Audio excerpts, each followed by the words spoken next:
got some truck drama. Y'all want to hear about that? The Deals Gap meetup in August, I took the truck out there because my arm was too fucked up to ride, right? And at the end of one of the rides, I think it was Saturday, the truck was overheating.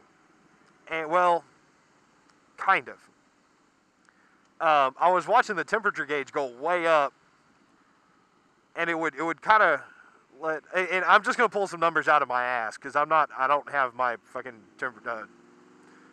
coolant gauge memorized. But let's say it starts, it's like 200, 225, and 250 for the 3 different notches.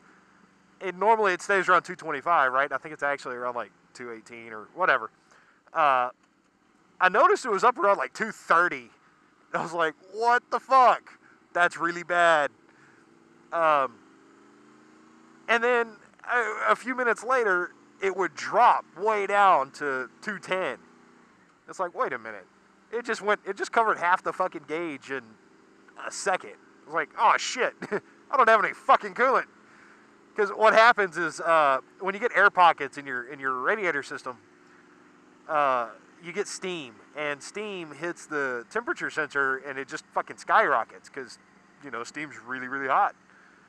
The water, where it's actual water, is a lot cooler. So if your temperature gauge is bouncing up and down, chances are you have air pockets. And that's not good. You know, you're not supposed to have air in the system. Even if it is, even most of them are basically open loop systems where part of the system is completely unpressurized. I'm not going to get into that. That's a 20-minute discussion. But it dawned on me that months ago the same thing happened, and the radiator was empty. So I pulled into this gas station and checked the radiator, and sure enough, it's bone fucking dry. And we poured 2 gallons of water in that sucker. And after I poured a couple of gallons of water into it, everything's fine. It's like, great. So we go about our business, you know, and obviously it's got a leak, but it hasn't been giving me any issues, so I'm not going to worry about it that much right now, you know. I'm on vacation. I got shit to deal with. Well, 3 days later, I get home, and I've forgotten about it. I've forgotten that I need to check. I mean, I didn't forget that I put water in it. I just forgot that I needed to fucking deal with it. And that's the way my brain works. You know, anybody who knows me personally knows I forget some of the weirdest shit. Some of the very important shit. It just doesn't dawn on me to deal with it, you know?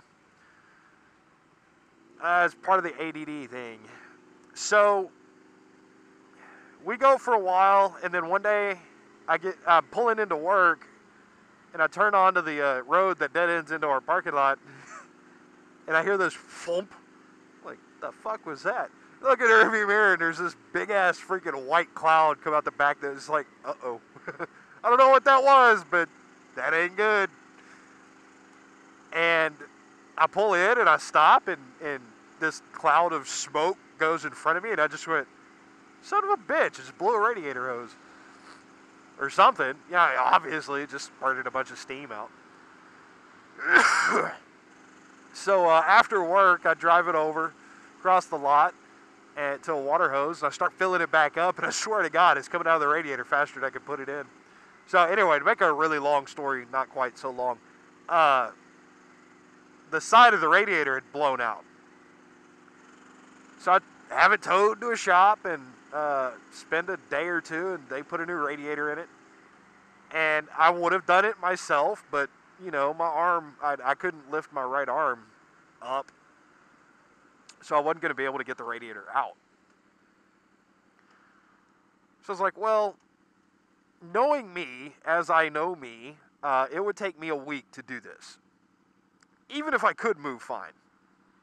Or I could take it to a shop. I can spend $150 on labor, and they'll do it tomorrow, you know. So that's what happened. I get in it, I go, and about 2-3 weeks later, I'm going over this bridge that you have to go to, and as I'm coming over the bridge, that's usually, like, I drive the same route to work every day, right? That's usually the point where I turn my heater on, because that's where I am when the engine's hot enough.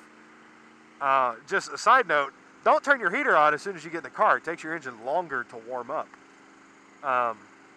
And that's what your heater relies on, unless you have a fancy car that has like electronic heaters or some shit. But usually they use the coolant temperature. And if you turn the heater on before the engine's warm, it takes longer to warm up, and you're blowing cold air, or lukewarm air. It's just not as effective. So I turn the heater on, and I feel a cold breeze. And I look down, and sure enough, the temperature gauge is where it's supposed to be, and I'm feeling cold air, which means there's no water, no coolant going through the heater core to heat the air up. At which point I went, son of a bitch. That's the other sign that you don't have any fucking coolant in the car. Fucking heater core's dying or something, If it's empty, you're cold. So I pull over on the shoulder and I check it, and sure enough, no coolant. So I take it home and jump on the bike and go to work, had it towed home. Well, after a couple of days, we finally found the leak. There was no serious leak, but we finally figured out that the shaft on the water pump was worn out. The bearing was dead, and the shaft was wobbling around, and it wouldn't seal.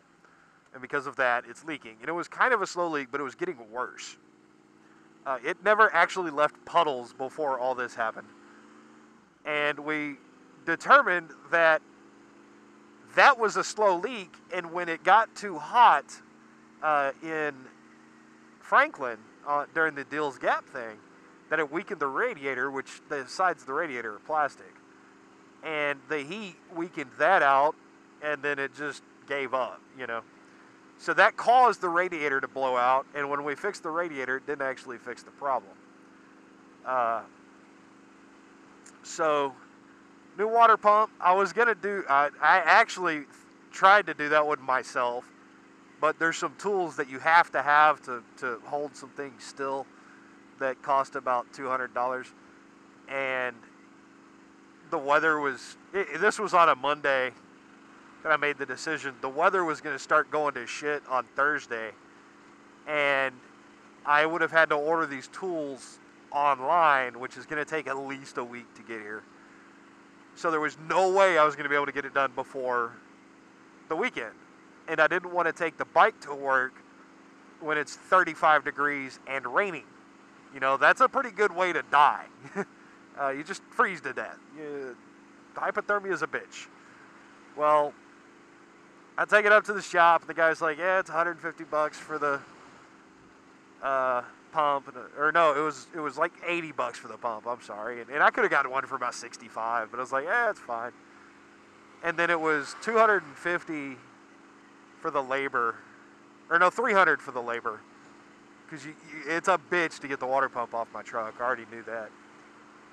And I kind of sat there and I was like, it cost me $200 just to get the tools. And he told me that he'd be able to have it done in the next day. He said if I brought it to him on Monday afternoon, he could give it back to me Tuesday afternoon. So I was like, all right. And he's a good guy, and I know he's not lying. And that's what I needed. And I was like, well, yeah, it's worth the 75 or so bucks that I would have saved by doing it myself. To not have to deal with riding in the cold ass rain or taking days off work to work on shit and stuff like that.